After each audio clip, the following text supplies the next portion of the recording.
말씀은 시편 23편 1절에서 6절까지의 말씀입니다. 시편 23편 1절에서 6절까지의 말씀입니다.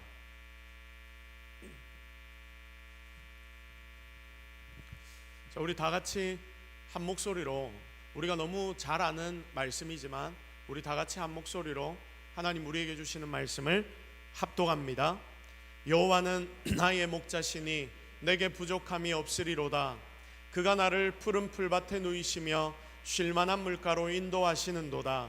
내 영혼을 소생시키시고 자기 이름을 위하여 의의 길로 인도하시는도다. 내가 사망의 음침한 골짜기로 다닐지라도 해를 두려워하지 않을 것은 주께서 나와 함께 하심이라. 주의 지팡이와 막대기가 나를 안위하시나이다. 주께서 내 원수의 목전에서 내게 상을 차려주시고 기름을 내 머리에 부으셨으니 내 잔이 넘치나이다. 내 평생의 선하심과 인자하심이 반드시 나를 따르리니 내가 여호와의 집에 영원히 살리로다. 아멘. 자, 힘을 내요 미성, 힘을 내요 미성이란 제목으로 하나님의 말씀 증거하도록 하겠습니다. 자, 여러분, 신사동 호랭이라는 이름을 들어본 적이 있습니까? 신사동 호랭이. 예? 뉴스에 났습니까? 저보다 더 빨리 보신 분들이 계시네요. 자, 신사동 호랭이. 신사동 호랭이가 뭐야? 신사동에 호랭이가 있어? 이게 아니라 신사동 호랭이라는 사람입니다. 유명한 작곡가입니다. 자, 음악을 아마 들어보면 다들 많이 들어본 음악이 나올 겁니다. 그런데 이 사람이 아이돌 노래, 아이돌 음악을 굉장히 많이 작곡을 했고 유명한 링크에 올라가는 그런 유명한 곡들을 많이 작곡했습니다. 제가 앞에서 불러보려고 하다가 그 느낌을 못 살릴 것 같아서 참았습니다. 자, 어쨌든 이렇게 작곡적으로나 알아주는 사람이 신사동 호랭이입니다. 그런데 어제 뉴스가 떴는데 뉴스의 제목이 무엇인지 아십니까? 유명 작곡가 신사동 호랭이 숨진 채 발견. 이게 타이틀입니다. 제가 그걸 보고 깜짝 놀랐습니다. 어떻게 이런 사람이, 이리저리 검색을 해봤습니다. 누군가가 추측을 했습니다. 뭔가 조금 알고 있는 기사를 쓴 기자 같았습니다. 추측하기로 생활고로 인한 죽음이었다라고 기록이 되어 있었습니다. 그걸 보면서도 이해가 안 됩니다.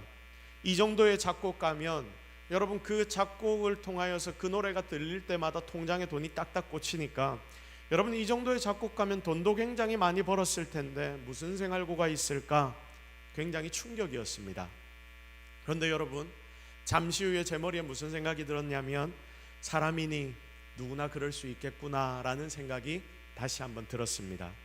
왜냐하면 사람은 약하기 때문입니다. 몸도 마음도 약합니다. 바이러스 하나만 몸에 침투해도 여러분 어떻게 됩니까? 우리의 몸이 꼼짝도 못하고 몸의 열이 40도까지 올라가며 끙끙 앓습니다. 여러분, 이런 일 때문에 전 세계가 마비된 것이 2년 전, 3년 전 코로나 시대 아니었습니까? 육적으로도 약하고 영적으로도 약한 게 인생입니다. 조그만 유혹에도 마음이 이리저리 흔들립니다. 이렇게 잘 속고 넘어지는 게 인간입니다. 그런데 하나님을 믿는다 하는 우리도, 성도인 우리도 이런 인생이라는 범주에서 쉬이 벗어나지를 못합니다. 성경의 믿음의 선배들도, 여러분, 우리가 성경을 많이 읽어보았으니 아시지 않습니까? 성경을 볼 때마다 우리의 믿음의 선배들이 등장하는데 그들도 넘어졌다 다시 일어나고 또 넘어졌다 다시 일어납니다. 또 그리고 넘어집니다. 참 나약합니다. 이게 연약한 우리네 인생, 인간의 본질이 아닌가라는 생각을 해보곤 합니다.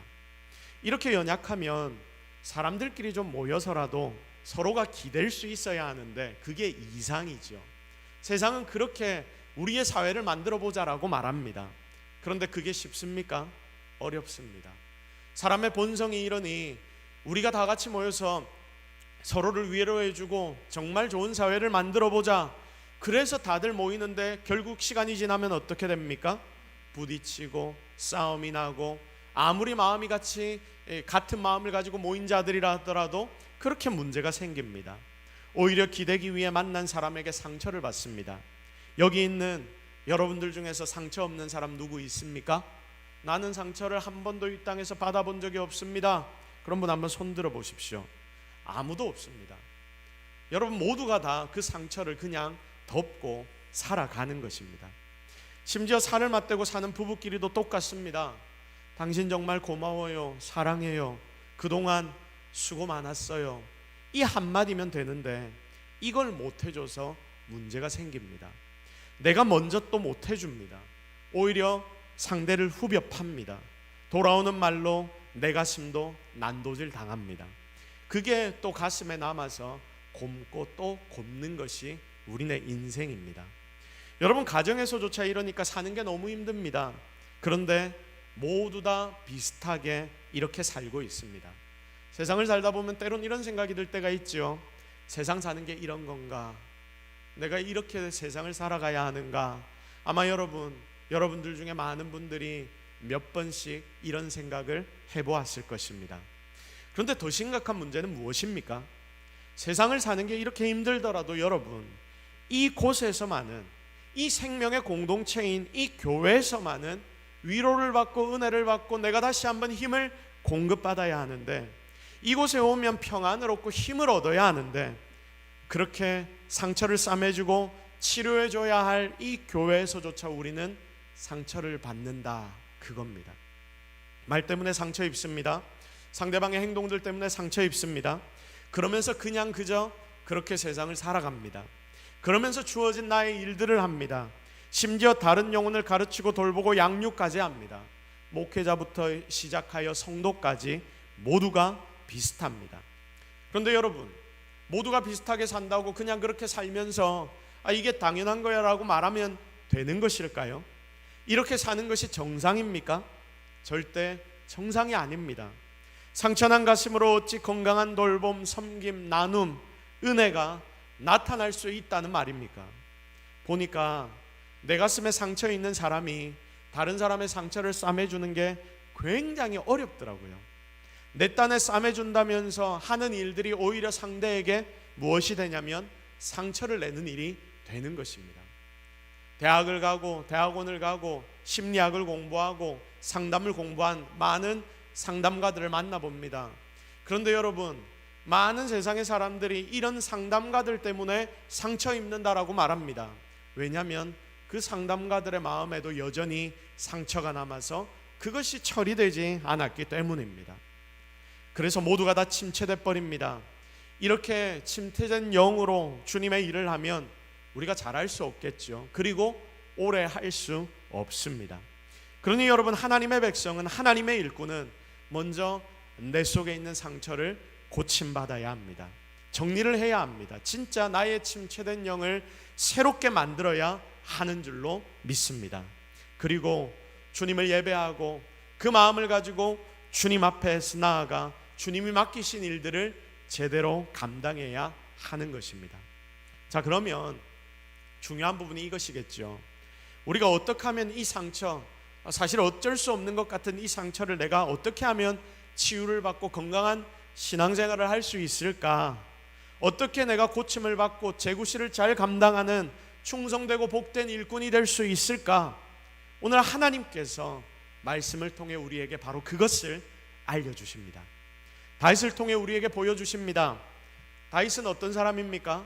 다윗은 원래 상처투성이인 사람입니다. 여러분보다 훨씬 심했습니다. 여러분들 중에서 누구 다윗보다 상처가 심하다라고 말할 수 있는 사람 여기에 있습니까? 아무도 없을 거예요. 다윗은 시골 출신이었습니다. 출신부터 별로입니다. 집에서는 8째 막내였는데 사랑 못 받는 막내였습니다. 지금 우리가 생각하는 막내와 다릅니다. 저거 왜 태어나? 저거 왜 늦게 태어나가지고 왜 우리 집에 도움도 안 돼?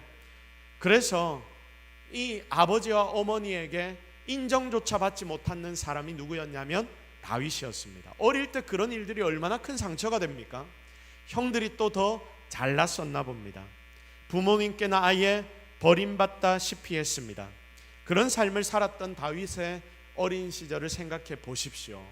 집에서 매일 나가서 양들을 데리고 들판을 돌아다니던 그 다윗의 모습, 아버지 어머니는 찾지도 않고 형들은 집에서 다른 일들을 하는데 자기는 마치 쫓겨난 것처럼 양들을 데리고 돌아다니는 그 어린 아이의 모습, 그런 다윗의 어린 시절을 생각해 보십시오.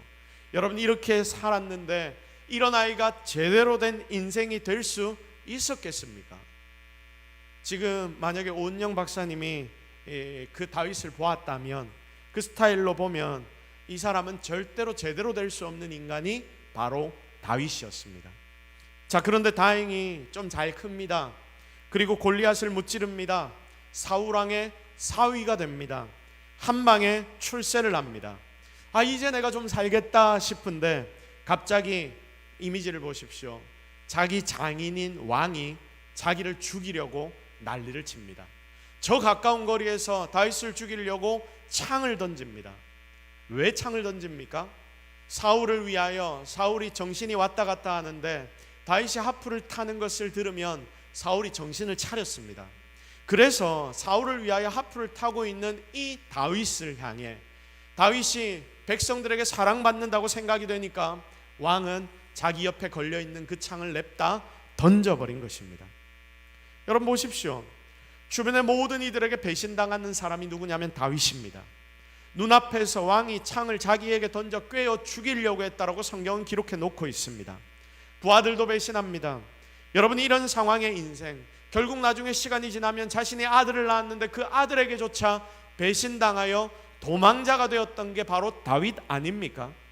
여러분, 이런 인생을 아마 우리가 살았다면 우리의 영혼은 피폐해졌을 것입니다. 그러나 다윗은 이상합니다. 피폐해지지가 않습니다. 그런 상황 속에서도 자기 정신이 똑바로 박혀 있습니다. 여러분, 이게 신기한 일입니다. 그는 무너져야 할 상황에도 무너지지 않습니다. 절망하지 않습니다. 자기의 삶을 포기하지 않습니다. 그리고 끝내 이깁니다. 사랑하는 성도 여러분, 오늘 이 자리에 앉아 예배하는 저와 여러분이 배워야 할 것이 바로 이것입니다. 어떻게 그럴 수 있을까? 어떻게 그는 그럴 수 있을까? 이걸 잘 배워서 진짜 우리가 다윗처럼 무너질 상황에도 무너지지 않고 오히려 굳게 세워지는 단단하고 멋진 인생들이 되기를 주님의 이름으로 축복합니다. 자, 그러면 구체적으로 다윗이 승리한 비결은 과연 무엇입니까? 다윗은 왜 이런 상황 속에서도 승리할 수 있었습니까? 어떻게 다윗은 말도 안 되는 상처들을 다 치유받고 이 어려움을 이겨낼 수 있었습니까? 하나님께, 그리고 그렇게 크고 위대하게 이스라엘의 가장 존경받는 가장 대단한 대왕이라고 불리는 다윗이 될 수 있었습니까? 그 첫 번째는 이것입니다. 굉장히 중요합니다. 여러분의 머리에 새기십시오. 다윗에게는 고백이 있었습니다. 자, 그래서 나도 오늘부터 고백하는 삶을 살겠다라고 여러분의 중심에 바로 이런 고백들이 나타나기를 바랍니다. 우리 다 같이 따라해 봅시다. 고백이 있는 삶을 살겠습니다. 시작. 자, 우리 옆에 있는 분들을 보면서 권면합시다. 고백하며 사십시오. 시작. 고백하며 사십시오. 자, 갑자기 목사님이 뭔 고백을 하라고 그러는 겁니까? 옆에 사람한테까지 뭔 고백을 하라고 이야기를 하는 겁니까? 여러분 마음에 이런 궁금증이 들겠죠. 다윗이 무엇을 고백했습니까? 이거 보면 압니다. 다윗이 무엇을 고백했습니까? 오늘의 말씀 1절을 보십시오. 여호와는 나의 목자시니 내게 부족함이 없으리로다. 다윗이 고백한 것은 바로 이것입니다. 다윗이 고백합니다. 하나님만이 나의 목자 되십니다. 그래서 나에게는 이제 부족함이 절대로 없을 줄로 믿습니다. 나 이제부터 안 부족합니다. 나 이제부터 기쁩니다. 나 이제부터 즐겁습니다. 왜냐하면 주님이 나의 목자 되시기 때문에. 다른 이유가 아닙니다. 주님이 나의 목자이시기 때문에 나는 기쁘고 즐겁습니다. 이걸 다윗은 매 순간 고백하며 살았습니다. 자, 이렇게나 힘들고 어렵고 고통스럽고 상처 많은 다윗이 살 수 있었던 이유가 바로 이겁니다. 하나님을 항상 고백했다는 거죠. 솔직히 다윗은 자기를 세뇌하려고까지 했을 거예요. 내가 하나님을 나의 구주로 고백하겠습니다. 주님 때문에 내가 삽니다. 주님 때문에 내가 살 겁니다. 매일매일 이 고백을 그는 하며 살았습니다. 이 정도까지 왕 대신 하나님을 그는 바라보았다. 그 말입니다.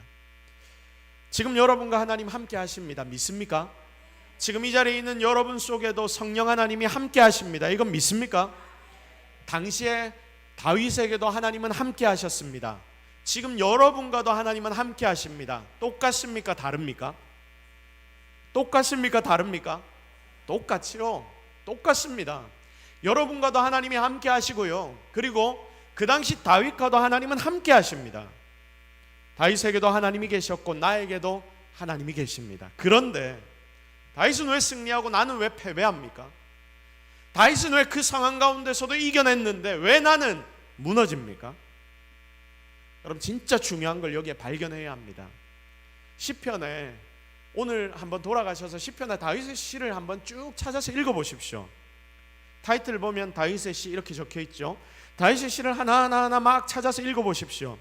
그 시를 모은 정수 중에 한 구절이 오늘 본문의 말씀 1절인데 다윗은 계속해서 하나님을 고백하고 있는 것입니다. 힘들어도 하나님을 찾습니다. 기뻐도 하나님을 찾습니다. 누가 자신을 열받게 해도 하나님을 찾습니다. 맨날 하나님을 찾다가 다윗은 볼장을 다 보는 겁니다. 이게 우리와 다른 다윗의 모습 아닙니까? 내가 양칠 때 나만 바라보는 양은 언제든지 내가 살려줄 수 있는 거예요. 그걸 다윗은 알았습니다. 그래서 내가 양이고 주님이 목자신데 목자 되신 주님만 그는 바라보기를 원했고 그러면 내가 살 수 있을 거라는 것을 깨달았고 그래서 주님만을 매 순간 되뇌었고 고백했던 것입니다. 결국 이런 다윗의 모습으로 인해 그는 어떤 상황에서도 살아날 수 있었고 승리할 수 있었던 것입니다. 여러분, 다윗에게만 하나님이 특별하게 일하신 게 아닙니다. 다윗에게만 하나님이 찾아가셔서 놀라운 능력을 주신 게 아니라니까요. 우리에게도 똑같이 지금 하나님은 일하십니다. 그런데 다윗은 아무리 어려운 상황 속에서도 그 상황을 묵상 안 하고 하나님만 더 바라보고 하나님만 더 의지하고 하나님만 바라보려고 노력하고 그러면서 계속 하나님이 나의 구주 되심을 고백한 것입니다. 그러니 이 다윗의 이 고백이 바로 다윗의 생명이 될 수 있었습니다. 역전의 힘이 바로 이 고백에서 나왔습니다. 여호와는 내 목자시니 나는 그 목자만을 바라볼 거야. 나는 그 목자만을 졸졸 쫓아댕길 거야. 나에게는 목자 대신 하나님밖에 없어. 이렇게 결단할 때 그의 삶에는 놀라운 기적과 능력이 나타나게 되었음을 여러분 모두는 꼭 기억하시기를 바랍니다. 자, 그러면 다윗이 하나님을 자기 목자로 고백을 하는데 어떤 하나님으로 이 고백을 합니까? 3절 뭐라고 고백이 되어 있죠? 내 영혼을 어떻게 하시는 분? 소생시키는 하나님, 살려주시는 하나님. 하나님이 나를 소생시키실 거야. 내가 지금은 무너져 있음에도 불구하고 내가 이 무너진 자리에서 영원히 죽지 않을 수 있는 이유는 누구 때문이다? 하나님 때문이다. 하나님이 나를 어떻게 해주신다? 다시 소생시켜 주실 거야. 나는 지금 소생되지 않았지만 나는 죽은 것처럼 넘어져 있지만 믿음으로 이걸 고백하는 겁니다. 나는 지금 너무나 힘들고 어려운 상황 가운데 있지만 분명히 하나님이 살아계시니 그 하나님을 내가 고백하는 거예요. 하나님이 나에게 힘만 주신다면, 하나님이 지금 나와 함께 하시니 나는 결국 어떻게 될 거야? 승리하게 될 거야. 오늘 이 자리에 앉아 예배하는 여러분 가운데도 바로 이런 고백들이 나타나게 되기를 주님의 이름으로 축복합니다. 여러분, 소생이 뭡니까? 소생, 죽음 직전까지 간 거거든요. 호흡기를 뗀 겁니다. 그런데 그런 자를 다시 숨쉬게 만들어주는 게 바로 소생입니다. 그러니까 다윗은 내가 지금 죽음의 상황에 있지만 이런 나도 하나님은 소생시킬 수 있어. 나는 못하지만 세상엔 누구도 할 수 없지만 하나님은 하실 수 있어. 이걸 믿었던 겁니다. 오늘 이 시간에도 여전히 하나님 살아계십니다. 여러분 이거 믿으십시오. 정말 여러분과 하나님이 지금 이 시간도 함께 하십니다. 여러분이 이렇게 소생시키시는 하나님을 여러분의 입으로 고백할 때 진짜 여러분 속에도 오늘 이런 소생함이, 힘과 능력이 나타나게 될 줄로 믿으시기를 바랍니다. 그럼 이게 바로 성도의 힘 아닙니까? 하나님 믿는 게 성도의 힘이잖아요. 근데 왜 우리 맨날 다른 데 갑니까? 맨날 다른 것만 의지합니까? 왜 맨날 다른 데만 우리의 눈을 팔고 있습니까? 그러니 아무것도 안 되는 거 아닙니까? 다윗은 어릴 때 양을 치며 맨날 봤습니다. 양들이 지 맘대로 막 돌아다니는 걸 봤습니다. 그러다가 여러분, 그 동네는 벌판이 많은데 벌판이 많은데도 불구하고 중간중간에 가시덤불이 많았습니다. 가시덤불이 많으니까 양들이 그냥 돌아다니다가 양들이 털이 많지 않습니까? 그래서 이 양털이 걸어다니다 가시덤불에 조금이라도 탁 걸려버리면 이 양은 그때부터 아무것도 못하는 처지가 되어버립니다. 여러분, 양의 특징이 무엇입니까? 양이 깨끗합니까? 더럽습니까? 잘 아시네요. 양이 더럽습니다. 양털이 뽀글뽀글한데 거기에 모든 더러운 먼지가 다 묻어 있습니다. 우리가 그림으로 볼 때 양이 깨끗하고 하얗게 막 그려지니까 다들 착각하는데 양은 더럽습니다. 눈도 더럽게 나쁩니다. 앞이 안 보입니다. 자, 그래서 앞에 가는 양 궁둥이만 쳐다보고 쫄쫄쫄 간다고 합니다. 몸은 또 비대하죠. 아니, 털 때문에 더 비대해집니다. 그런데 다리는 약합니다. 자, 그러면서 양의 특징을 꼽으라 하면 고집이라고 합니다. 양이 고집이 그렇게 세답니다. 그러니까 문제가 되는 거예요. 양이 걸어 다니다가 앞양의 엉덩이를 잃어버립니다. 그러니까 이제 자기 마음대로 가야 하는데 앞이 이제 안 보이면 가만히 있으면 되는데 그때부터 막 돌아다니기 시작합니다. 지 마음대로 고집대로 자기가 왔던 길을 찾으려고 막 돌아다닙니다. 귀소 본능이 있거든요. 근데 그러다가 돌아다니다가 자기가 왔던 길을 못 찾으면 어떻게 되느냐? 막 여기저기 막 이리저리 막 돌아다니다가 결국 꼭 가시덤불에 걸려 버리는 거예요. 이때부터 못 움직입니다. 이때부터 움직이지 못합니다. 이러면 어떻게 됩니까? 결국 늑대의 밥이 되는 것입니다. 목자가 구해주지 않으면 결국 양은 이렇게 돼버립니다. 혼자는 이럴 수밖에 없습니다. 다윗은 이 양들을 보며 지혜를 깨닫습니다. 결국 인생은 양과 같이 이렇게 덤불에 걸려 죽게 되는구나. 그런데 목자가 오면 양은 사는구나. 목자를 기다리며 우는 양은 결국 살게 되는구나. 이것이 다윗에게 지혜로 나타나, 아니 더 나아가 믿음으로 나타나 목자만을 바라보고 그분만을 찾는, 고백하는 인생이 되었던 것입니다. 다윗은 삶으로 이런 하나님을 계속 경험했습니다. 절망밖에 없는 삶이었고 도우리는 아무도 없었는데 하늘을 바라보니 하늘에는 정답이 있었습니다. 과거에 양을 치던 나를 만나주셨던 하나님, 세상의 사람 모두가 다 나를 몰라줘도 주님만은 나를 인정해 주셨는데, 내 아빠, 내 엄마, 나의 형제들도 나를 몰라줬지만 주님만은 나를 인정해 주셨는데, 나를 항상 찾아와서 너 잘하고 있어, 너 살아있어, 너 그렇게만 하면 돼, 굳게 믿음의 고백을 해. 그러면 내가 너를 살려줄 거야. 어렵겠지만 다시 힘을 내봐. 그 주님 의지하고 작정하고 주님이 나의 힘 되심을 그는 고백했습니다. 그때 하나님은 실제 나의 삶 가운데 찾아와 역사해 주셨던 것을 경험합니다. 이런 놀라운 능력을 다윗은 매 순간 경험했고 그걸 기억했던 것입니다. 사랑하는 성도 여러분, 여러분도 삶을 살아낸다고 얼마나 힘들고 어렵습니까? 그런데 하나님이 오늘 여러분을 바로 이 자리에 불러주셨습니다. 하나님이 여러분을 하나님 믿는 자리까지 오게 하셨습니다. 하나님이 여러분을 책임지실 거라고 약속해 주셨습니다.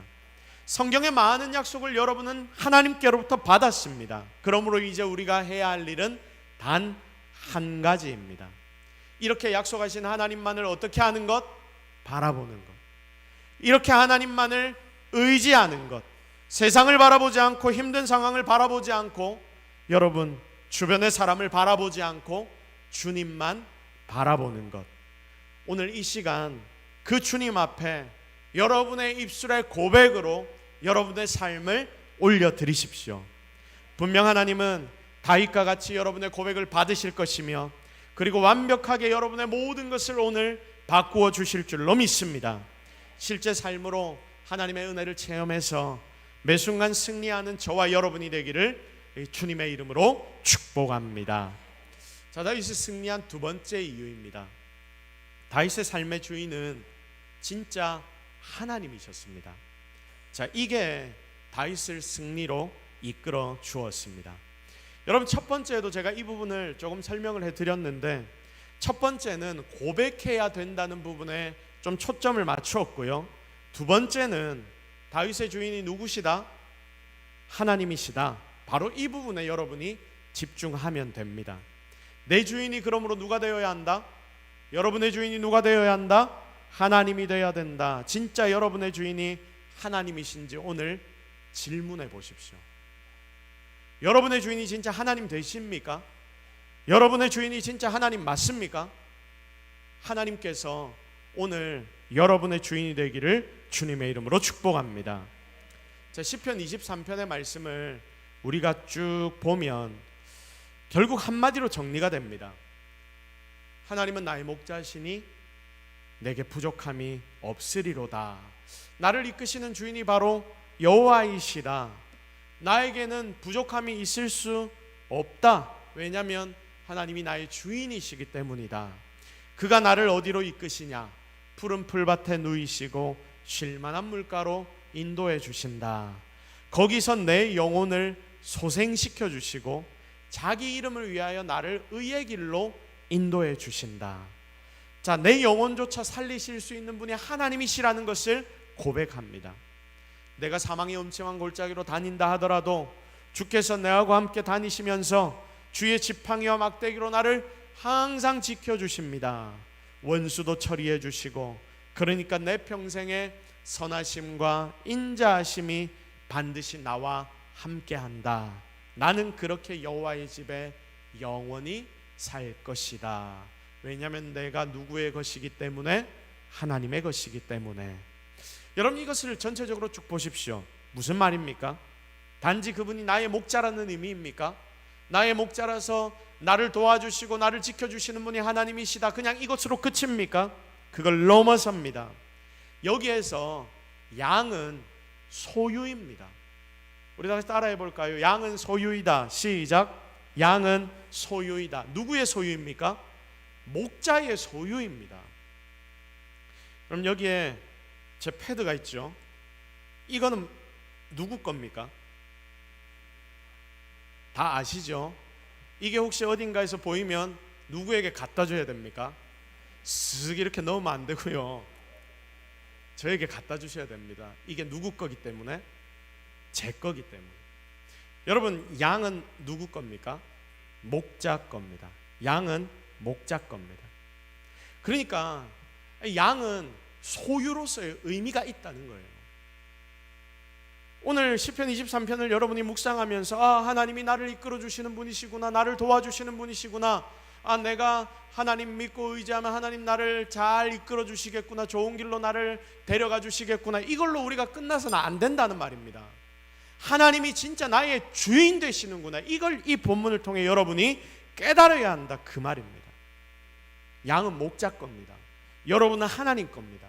여러분의 주인이 여러분이 되어서는 안 됩니다. 하나님이 되셔야 합니다.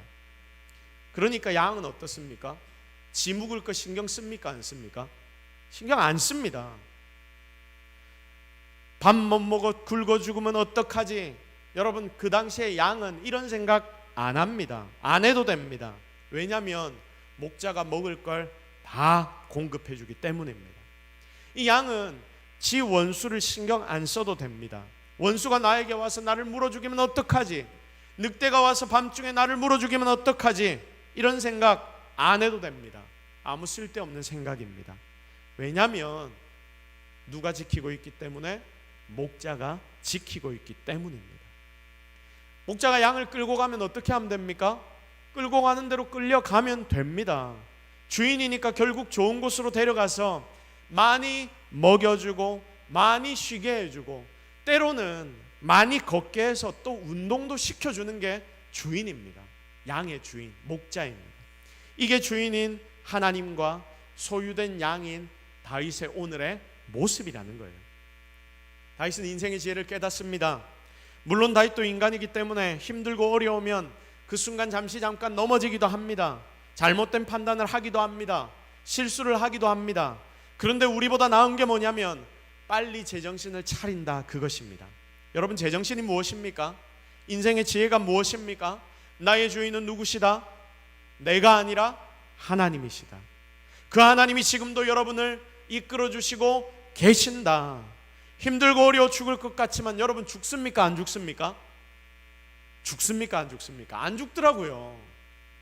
마음을 좀 내려놓으십시오. 때로는 내가 너무 힘들고 어려워서 일하다 내가 죽겠구나 싶은데 한 몇 달 끙끙 앓고 있는데 몇 달 지나다가 하나님이 지혜를 딱 주십니다. 어떤 지혜를 주십니까? 네 그래도 안 죽는다. 그냥 다 툴툴 털고 일어나봐.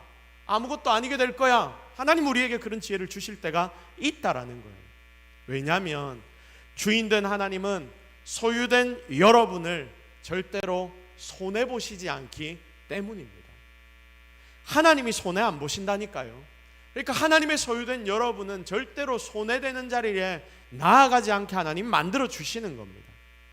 내가 지금 이곳에 있는 이유가 있습니다. 혹 고통의 터널을 지나는 분들이 있습니까? 고통의 터널을 지나는 이유가 있는 것이죠. 다윗에게도 그런 어려운 과정들을 통과하게 만드신 이유가 분명히 있습니다. 연단하여 결국 하나님이 더 크고 위대하게 사용하시기 위해서 가장 놀랍고 위대한 왕으로 성경에 기록된 왕이 바로 다윗 아닙니까? 그렇게 다윗을 사용하시려면 그를 더 잘 단련시켜 놓고 키워놔야 되니까, 그래서 그 이유 때문에 다윗의 삶에 때로는 어렵고 힘든 일들을 하나님이 허락하시면서 그를 단련시킨 것입니다. 다윗은 그 시간들을 지내면서 어렴풋이나마 이것을 깨달았던 거죠. 왜냐? 나는 내게 아니고 하나님 거니까. 하나님 뭔가 의도가 있으시니까 나를 이렇게 돌리시는 거야.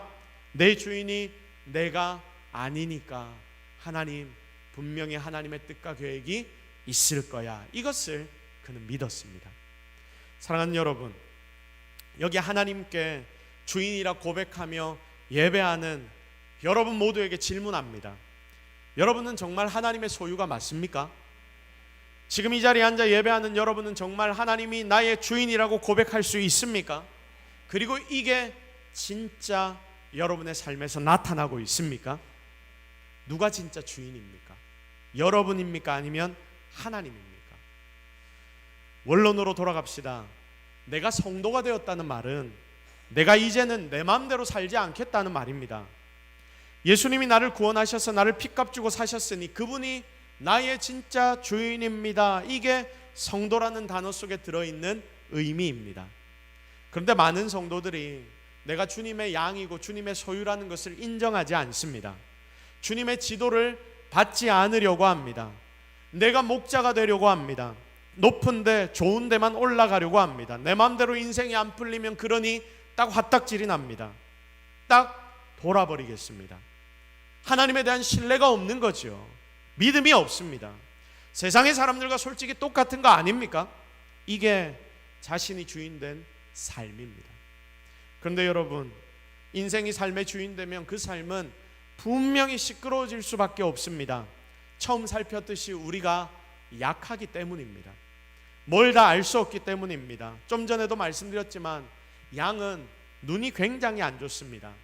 그래서 길을 잃었다라고 생각이 들면 더 자기 마음대로 움직이다가 망합니다. 귀소 본능이 있으니까 자기의 원래 왔던 길로 돌아가려고 하거든요. 양이. 그런데 양이 눈이 좋지 않으니까 자기가 왔던 길을 찾지를 못합니다. 그래서 결국 길을 그렇게 찾다가 내가 지났던 길이 여기였나 아니었나 하다가 길이 잃어버려서 멘붕이 오게 되고, 그러다가 결국은 망하게 됩니다.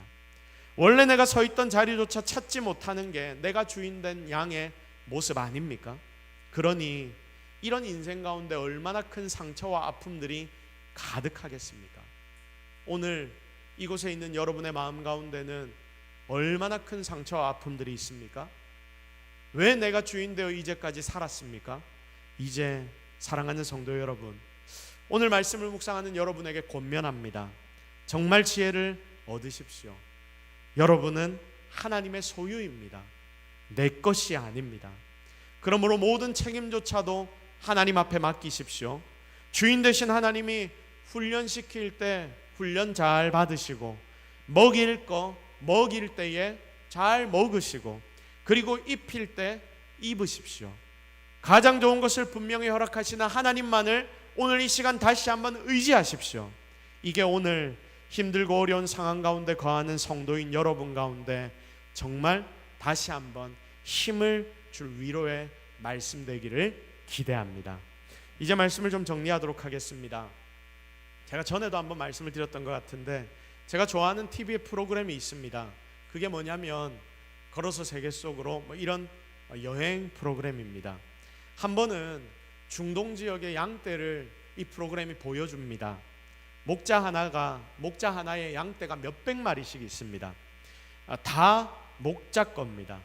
그런데 그 동네는 풀을 찾으러 몇 날씩을 돌아다녀야 하는, 반나절에서 하루씩 걸어가야 양에게 먹일 풀이 있는 곳이 나타나는 그런 장소입니다. 어려운 환경이죠. 그런데 그 중간중간에 다 같이 공용으로 사용되는 우물들이 있었습니다. 그래서 그 우물이 있는데 그 우물은 어떤 장소가 되냐면 목자와 목자가 만나서 대화를 나누는 장소가 되기도 하고 양들과 양들이 합류하는 그런 장소가 되기도 합니다. 자, 그래서 이 우물이 있는 장소를 딱 비춰주는데 이곳에 가면 여기에 목자들이 크로스됩니다. 다 만납니다. 그리고 몇백 마리 되는 양들도 이 목자들이 만남과 동시에 서로 크로스가 됩니다. 그러면서 다 섞여버리기 시작합니다. 제가 그걸 보며 걱정을 했습니다. 와, 지 양을 어떻게 찾을까? 저 목자들은 양을 어떻게 찾을까? 그런데 해설자가 이런 이야기를 합니다. 양은 주인의 목소리를 압니다. 요한복음 10장 27절의 말씀과 똑같습니다. 그리고 주인이 휘파람 소리를 내고 막 소리를 지르는데 너무 신기하게 그 소리를 듣고 양들이 막 움직이며 두 패로 나뉘어지기 시작하는데 장관이더라고요. 자기의 주인의 소리가 들리는 곳으로 양들이 이동을 합니다. 그래서 절대 섞일 염려가 없다라고 그 목자들은 이야기를 하는 것을 들었습니다. 여러분, 놀라운 사실입니다. 우리도 이래야 합니다.